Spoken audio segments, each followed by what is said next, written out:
আজকে আমি দুইটা সিনারিও দেখাবো। দুইটা সিনারিওর মধ্যে হচ্ছে প্রথম যে সিনারিওটা হবে সেটা হচ্ছে একটা নেটওয়ার্কের উপর বেস করে হচ্ছে আমরা একটা ডিএসসিপি সার্ভার ক্রিয়েট করব। এটা করার জন্য আমি হচ্ছে যেটা করব সেটা হচ্ছে প্রথমে একটা রাউটার নিব। আর এই রাউটারের সাথে হচ্ছে আমি একটা হোস্ট পিসি কানেক্ট দিলাম। আমি হচ্ছে দুইটার ডিভাইসের মধ্যে হচ্ছে কানেক্ট করে দিলাম কেবলের মাধ্যমে।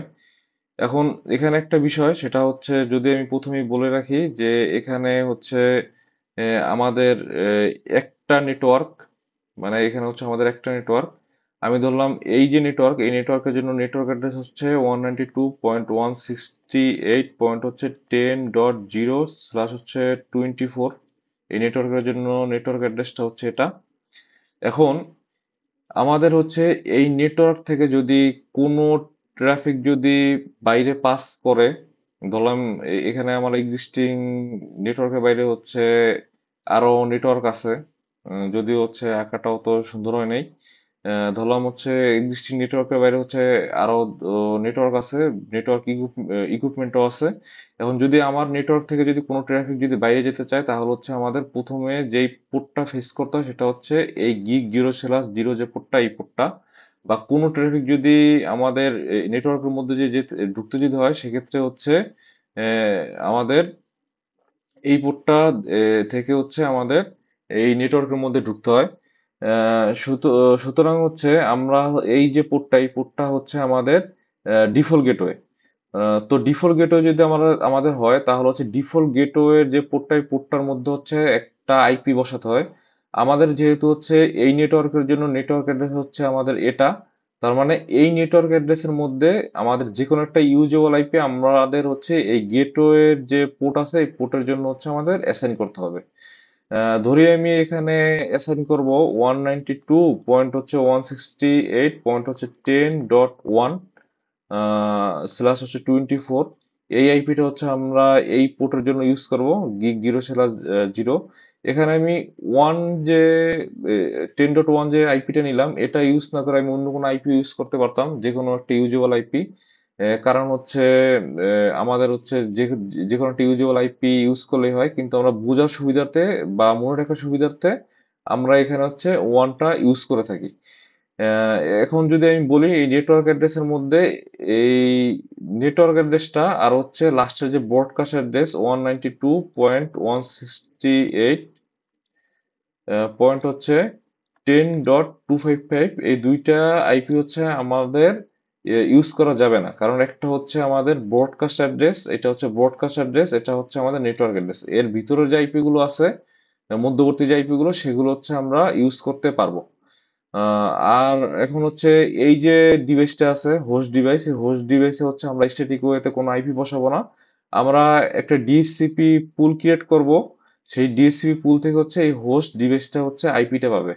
এখানে যেহেতু হচ্ছে আমি প্রথমেই বলছিলাম যে একটা নেটওয়ার্ক আমাদের, একটা নেটওয়ার্ক, সেহেতু একটা নেটওয়ার্ক যদি হয় তাহলে হচ্ছে আমাদের ডিএসসিপি পুল হচ্ছে আমাদের কয়টা হবে, ওয়ান ডিএসসিপি পুল, মানে একটা ডিএসসিপি পুল হবে। ডিএসসিপি পুল হবে আমাদের কয়টা, একটা। কারণ হচ্ছে আমাদের এখানে নেটওয়ার্ক একটা। আমাদের যদি নেটওয়ার্ক যদি দুইটা হতো সেক্ষেত্রে হচ্ছে সেই নেটওয়ার্ক, দুইটা নেটওয়ার্কের জন্য হচ্ছে আমাদের দুইটা আলাদা আলাদা হচ্ছে আমাদের ডিএসসিপি পুল ক্রিয়েট করতে হতো। যেহেতু আমাদের এখানে একটা নেটওয়ার্ক সেহেতু হচ্ছে আমাদের একটা ডিএসসিপি পুল দিয়েই হয়ে যাবে। এখন আমি এই যে যেগুলো বুঝালাম সেগুলো যদি আমি কনফিগারেশন যদি দেখাই, আমি একটু কনফিগারেশনে যাই। প্রথমে হচ্ছে আমি রাউটারের মধ্যে যাব। রাউটারের মধ্যে যাওয়ার পর যেহেতু হচ্ছে আমি একটা কাজ করি, কনফিগারেশন আর হচ্ছে আমার যে সিনারিওটা আছে সেটা হচ্ছে আমি পাশাপাশি রাখি। রাউটারের মধ্যে যাওয়ার পরে আমাদের হচ্ছে রাউটারের যে ইনিশিয়াল কনফিগটা আছে সেটা হচ্ছে আমরা রাখতে চাচ্ছি না, মানে আমরা নিতে যাচ্ছি না, সেক্ষেত্রে আমি নো দিব। নো দেওয়ার পর এনাবেল দিয়ে হচ্ছে আমি কনফিগে যাব। এখানে আমি কনফিগারেশন হচ্ছে পুরোটা লিখলাম না। তো কনফিগারেশন টার্মিনাল আমি কনফিগে লেখার পরে হচ্ছে এন্টার যদি ক্লিক করি তাহলে হচ্ছে আমি কনফিগারেশনে চলে যাব। এখন আমি হচ্ছে যেই গেটওয়ে পোর্ট, আমাদের হচ্ছে গেটওয়ে পোর্টটা কোনটা, গেটওয়ে পোর্টটা হচ্ছে আমাদের গিগ 0/0। গেটওয়ে পোর্টের লেভেল কি, গিগ 0/0। সুতরাং হচ্ছে আমাদের হচ্ছে ইন্টারফেসের পরে মানে ইন্টারফেস কমান্ড কমান্ডটা দেওয়ার পরে কমান্ড দেওয়ার পর হচ্ছে আমাদের পোর্ট লেভেলটা লিখতে হবে গিগ 0/0। যদি এই সিনারিওতে যে রাউটারটা আমরা নিলাম সেটা হচ্ছে সেটার পোর্ট হচ্ছে গিগ পোর্ট। যদি এরকম হতো যে আমাদের পোর্টটা যদি হতো ফাস্ট ইথারনেট 0/0, তাহলে হচ্ছে আমরা এখানে হচ্ছে অবশ্যই ওই লেভেল, যেহেতু আমাদের ফাস্ট ইথারনেট তাহলে হচ্ছে ফাস্ট ইথারনেটটার এফ এ দিয়ে হচ্ছে আমরা 0/0টাই দিতাম। যেহেতু এখানে গিগাবিট ইথারনেট পোর্ট সেহেতু হচ্ছে গিগ, তারপর হচ্ছে 0/0। যদি ওখানে যদি এরকম থাকতো যে এই পোর্টের লেভেল যদি এরকম থাকতো যে ফাস্ট ইথারনেট 0/0/0, তাহলে হচ্ছে আমরা এই লেভেলটাই এক্সাক্ট এই লেভেলটাই হচ্ছে আমরা এখানে ইন্টারফেস কমান্ডের পরে দিতাম। এখন আমি হচ্ছে এখানে ইন্টারফেসের পরে লেভেলটা দেওয়ার পর আমি এন্টারে ক্লিক করলাম। ক্লিক করার পর হচ্ছে আইপি অ্যাড্রেসটা বসে, আইপি অ্যাড্রেস 192.168. হচ্ছে 10.1, তারপর সাবনেট মাস্ক কি, যেহেতু /24 সেহেতু হচ্ছে 255.255.255 হচ্ছে 0। তারপরে আমাদের এই যে পোর্টটা, এই পোর্টটা হচ্ছে এখনো আমাদের এনেবল না, মানে হচ্ছে এখনো আমাদের অন হয় নাই। যেহেতু বাই ডিফল্ট অবস্থায় এটা ডিজেবল মানে শাটডাউন অবস্থায় আছে। সুতরাং আমাদের এটা চালু করার জন্য নো শাটডাউন কমান্ডটা দিতে হবে, নো শাটডাউন। এন্টার আমি ক্লিক করলাম। এখন হচ্ছে আমাদের এই পোর্টটা চালু হয়ে গিয়েছে। এখন আমরা যেহেতু এই যে আমাদের হোস্ট যে পিসিটা আছে এর মধ্যে হচ্ছে আমরা স্ট্যাটিক ওয়েতে কোনো আইপি দিব না। তার মানে হচ্ছে আমরা একটা ডিএসসিপি সার্ভার ক্রিয়েট করব আমাদের এই রাউটারের মধ্যে। এই রাউটারের মধ্যে হচ্ছে আমরা একটা ডিএসসিপি সার্ভার ক্রিয়েট করব।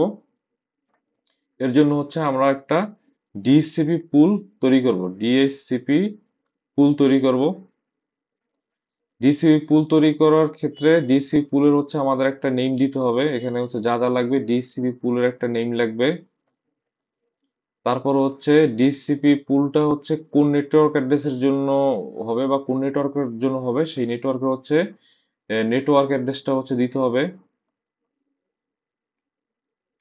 দিতে হবে। তারপর হচ্ছে ডিফল্ট যে গেটওয়েটা আছে ডিফল্ট গেটওয়েটাও হচ্ছে এখানে দিতে হবে। ওই নেটওয়ার্কের যে নেটওয়ার্ক থেকে ঢুকার বা বের হওয়ার জন্য যে গেটওয়েটা পড়ে সেই ডিফল্ট গেটওয়েটাও দিতে হবে। ডিফল্ট গেটওয়ে মানে গেটওয়ে অ্যাড্রেসটাও দিতে হবে এখানে। তারপরে আমরা যদি চাই যে ডিএনএস সার্ভার, আমাদের যদি কোনো প্রতিষ্ঠানে যদি কোনো নিজস্ব যদি ডিএনএস সার্ভার থাকে সেই ডিএনএস সার্ভার আইপি হচ্ছে আমরা ইউজ করতে পারি। বা হচ্ছে আমাদের যদি ওরকম কোনো সুবিধা যদি না থাকে সেক্ষেত্রে হচ্ছে আমরা গুগলের যে ডিএনএস সার্ভার সেই ডিএনএস সার্ভারের আইপি হচ্ছে আমরা ইউজ করতে পারি। এটা এতটুকু করার পরে আমাদের হচ্ছে আরেকটা জিনিস লাগবে, সেটা হচ্ছে যদি এরকম যদি হয় যে আমাদের এই যে হোস্ট যে পিসিটা আছে এই পিসির জায়গায় এই হোস্ট যে পিসিটা আছে এই পিসির জায়গায় হচ্ছে পিসিটা না হয় যদি এরকম হতো কোনো হচ্ছে সিসিটিভি ক্যামেরা বা ধরলাম যে কোনো প্রিন্টার, তাহলে হতো কি এই যেহেতু হচ্ছে এই ডিএসসিপি আমরা যদি এরকম করি ডিএসসিপি পুল বানালাম, আমাদের হোস্ট হচ্ছে সবসময় এই ডিএসসিপি পুল থেকে হচ্ছে রিকোয়েস্ট করে আইপি নিবে। সিসিটিভি বা হচ্ছে প্রিন্টারের ক্ষেত্রে হবে কি, যখন ডিএসসিপি পুল থেকে ও আইপি নিবে তখন তো ডিএসসিপি পুল ও পুলের কাছে রিকোয়েস্ট করলে ডিএসসিপি পুল হচ্ছে সিসিটিভি আর প্রিন্টারকে হচ্ছে একটা আইপি দিবে। সামহাউ যদি আমাদের এই ডিএসসিপি সার্ভারটা কোনো কারণে যদি ডাউন হয়ে যায় বা যদি বন্ধ হয়ে যায়, তখন পুনরায় যখন হচ্ছে এটা আবার চালু হবে তখন হবে কি, এই প্রথম অবস্থায় যে আইপিটা সিসিটিভি বা প্রিন্টারকে দিয়েছিল এই আইপিটা চেঞ্জ হয়ে নতুন একটা আইপি পাবে।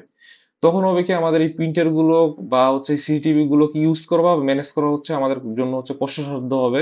সেক্ষেত্রে আমরা করব কি, এই যে ডিএসসিপি পুলটা ক্রিয়েট করব ওই ডিএসসিপি পুলের থেকে কিছু আইপি হচ্ছে আমরা এক্সক্লুড বা হচ্ছে যেটাই বলি এক্সক্লুড বা হচ্ছে রিজার্ভ করে রাখবো। এটা এখন হচ্ছে আমি কমান্ড করে দেখাই বিষয়টা। আমি হচ্ছে এখান থেকে এক্সিট দিয়ে বের হই, বের হওয়ার পর হচ্ছে কনফিগারেশনে যাওয়ার পর আমি এখন যে কমান্ডটা দিব আইপি ডিএসসিপি পুল। আমি আগেই বললাম যে পুলের একটা নেম দিতে হয়, আমি দিলাম পুলের নেম দিলাম হচ্ছে টেস্ট। টেস্ট দেওয়ার পর হচ্ছে আমি কোন নেটওয়ার্কের জন্য করতেছি সেই নেটওয়ার্ক অ্যাড্রেসটা দিতে হবে 192.168. হচ্ছে 10.0। তার সাবনেট মাস্ক কি, যেহেতু /24 আমার সেহেতু হচ্ছে 255.255.255 পয়েন্ট হচ্ছে 0। তারপরে হচ্ছে আমাদের দিতে হবে ডিফল্ট গেটওয়ের যে আইপি অ্যাড্রেসটা, সেটা এখানে হচ্ছে ডিফল্ট গেটওয়ের যে আইপি অ্যাড্রেস সেটা বসানোর জন্য যে কমান্ডটা, সেটা হচ্ছে আমাদের ডিফল্ট রাউটার কমান্ড। তারপর হচ্ছে আমি ডিফল্ট গেটওয়ের যে আইপিটা সেটা দেবো 192.168 পয়েন্ট হচ্ছে 10.1। আর আমরা ডিএনএস সার্ভারটা দিব হচ্ছে গুগলের ডিএনএস সার্ভার আইপি 192.1, সরি, 8.8.8। তারপর হচ্ছে আমি এখান থেকে এক্সিট দিয়ে বের হলাম। আমি যেহেতু হচ্ছে কিছু আইপি রিজার্ভ বা এক্সক্লুড করে রাখতেছি স্ট্যাটিক আইপি যেসব ডিভাইসে প্রয়োজন সেগুলোর জন্য, সেহেতু হচ্ছে আমাকে এখানে যে কমান্ডটা দিতে হবে আইপি ডিএসসিপি এক্সক্লুড। এক্সক্লুড করার পর হচ্ছে 192.168 পয়েন্ট হচ্ছে আমাদের, আমরা চাচ্ছি হচ্ছে 10.1 থেকে শুরু করে 192.168 পয়েন্ট হচ্ছে 10.10। এখানে একটা বিষয় কি যে আমি এখানে একটা বিষয় যদি আমি বুঝাই, এখানে হচ্ছে আমি দিলাম কি 192.168 পয়েন্ট হচ্ছে 10.1। এখানে 10.1 দেওয়ার পরও হচ্ছে আমাদের যে আইপি গুলো আমরা এক্সক্লুড করলাম সেগুলো হচ্ছে 192.168 পয়েন্ট হচ্ছে 10.2 থেকে শুরু করে 192.168 পয়েন্ট হচ্ছে 10.10। মানে ওয়ানের পরের যে আইপি সেই আইপি থেকে শুরু করে হচ্ছে একেবারে 10.10 পর্যন্ত যে আইপি গুলো আছে সেগুলোকে আমরা হচ্ছে রিজার্ভ করলাম। মানে সেগুলোকে হচ্ছে আমরা স্ট্যাটিক আইপি যেসব ডিভাইসে দেওয়া প্রয়োজন সেসব ডিভাইসের জন্য হচ্ছে আমরা এক্সক্লুড করলাম। এখন যদি আমি এন্টারে যদি ক্লিক করি, এন্টারে ক্লিক করার পর আমি ডু ডাব্লিউআর মানে ডু রাইট, সংক্ষেপ হচ্ছে ডু ডাব্লিউআর দিলাম। দেওয়ার পর যে আমি এন্টার যে ক্লিক করলাম, আমি হচ্ছে কনফিগারেশন গুলো সেভ করলাম। এখন যে আমার হোস্ট যে পিসিটা আছে সেই পিসিটার মধ্যে গেলাম, যাওয়ার পর ডেস্কটপ অপশন থেকে আমি আইপি কনফিগারেশনে গেলাম। যেহেতু হচ্ছে আমি স্ট্যাটিক ওয়েতে কোনো আইপি বসাবো না সেহেতু হচ্ছে আমি স্ট্যাটিক থেকে ডিএসসিপি তে ক্লিক করলাম। রিকোয়েস্টিং আইপি অ্যাড্রেস হচ্ছে, এখন হচ্ছে যদি আমি দেখি তাহলে হচ্ছে আমি এক্সক্লুড করলাম কত কত কত আইপি। আমি একটু ক্লিন করে নেই স্ক্রিনটা। আমি এক্সক্লুড করলাম হচ্ছে 10.1। 10.1 মানে হচ্ছে 10.2। 10.2 থেকে শুরু করে হচ্ছে 10.10 পর্যন্ত যে আইপি গুলো আছে সেগুলোকে হচ্ছে এক্সক্লুড করবো। সেগুলো সেই সব আইপি গুলো হচ্ছে ডিএসসিপি সার্ভার থেকে হচ্ছে সরাসরি কোনো ডিভাইস পাবে না। মানে ওই আইপি গুলোকে হচ্ছে আমরা রিজেক্ট রাখলাম। এখন হচ্ছে সেক্ষেত্রে 10.10 এর পরে যে আইপি, 10.10 এর পরে আইপি কি 192.168 পয়েন্ট হচ্ছে 10.11। সেই আইপিটা হচ্ছে আমাদের এই হোস্ট পিসিটা হচ্ছে পেয়েছে। এখন এখন হচ্ছে যদি আমি দেখি সাবনেট মাস্ক যেটা, সেটা হচ্ছে পেয়েছে। ডিফল্ট গেটওয়ে হচ্ছে আমরা দিয়েছিলাম হচ্ছে 192.168 পয়েন্ট হচ্ছে 10.1, এই যে 10.1 সেটা হচ্ছে ঠিক আছে। ডিএনএস সার্ভার দিয়েছিলাম হচ্ছে এই যে 8.8.8.8, সেটাও হচ্ছে ঠিক আছে। এখন হচ্ছে আরেকটা ইন্টারেস্টিং বিষয় যদি দেখাই, যেহেতু আমি আইপি এক্সক্লুড করলাম হচ্ছে 10.10 পর্যন্ত, এখন আমি চাচ্ছি হচ্ছে 10.10 না করে হচ্ছে 10.9 পর্যন্ত, মানে 192.168 পয়েন্ট হচ্ছে 10.1 না, তার মানে হচ্ছে 10.2 থেকে শুরু করে 10.9 পর্যন্ত যে আইপি গুলো আছে সেগুলো হচ্ছে আমাদের রিজার্ভ থাকবে বা এক্সক্লুড করে রাখবো আমরা।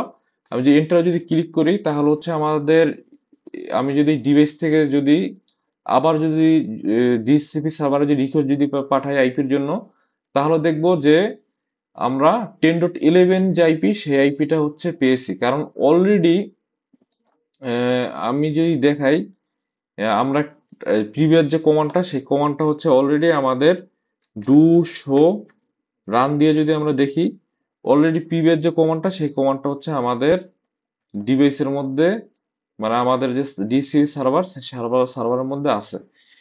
এই সমস্যা সমাধান করার জন্য আমরা হচ্ছে যে কাজটা করতে পারি, নুল কমান্ডটা দেওয়ার পরে যেই প্রিভিয়াস যে কমান্ডটা সেটা হচ্ছে আমরা সিলেক্ট করলাম, সিলেক্ট করার পর কপি করলাম, কপি করার পর হচ্ছে আমরা এখানে পেস্ট করলাম, কপি করার পর পেস্ট করার পরে আমরা হচ্ছে এন্টারে ক্লিক করলাম। এখন যদি আমরা একটু চেক করি ডু শো রান, তাহলে দেখতে পাবো যে আমাদের হচ্ছে প্রিভিয়াস যে কমান্ডটা মানে হচ্ছে এই যে 10.10 এর যে কমান্ডটা সেটা হচ্ছে চলে গিয়েছে। এখন হচ্ছে আমাদের ডিসিপি এক্সক্লুডেড যে কমান্ডটা সেটা হচ্ছে এই একটাই, মানে 192.168 পয়েন্ট হচ্ছে 10.1, মানে হচ্ছে 10.2 থেকে শুরু করে হচ্ছে 192.168 পয়েন্ট হচ্ছে 10.9 পর্যন্ত যে আইপি গুলো সেই আইপি গুলো হচ্ছে এক্সক্লুড। এরপরে যে আইপি 10.10 সেটা হচ্ছে আমাদের এই ডিভাইস পাওয়ার কথা। এখন যদি আমি আবার যদি ডিসিপি সার্ভারের কাছে যদি রিকোয়েস্ট যদি করি আইপির জন্য, তাহলে দেখতে পাবো এই যে আমরা 10.10 মানে 10.9 এর পরে যে আইপি 10.10 সেই আইপিটা হচ্ছে পেয়েছি। এতটুকুই ছিল হচ্ছে এই প্রথম সিনারিওর জন্য। আশা করি হচ্ছে আপনারা যারা দেখবেন তারা হচ্ছে বিষয়টা বুঝতে পারবেন। থ্যাঙ্কস।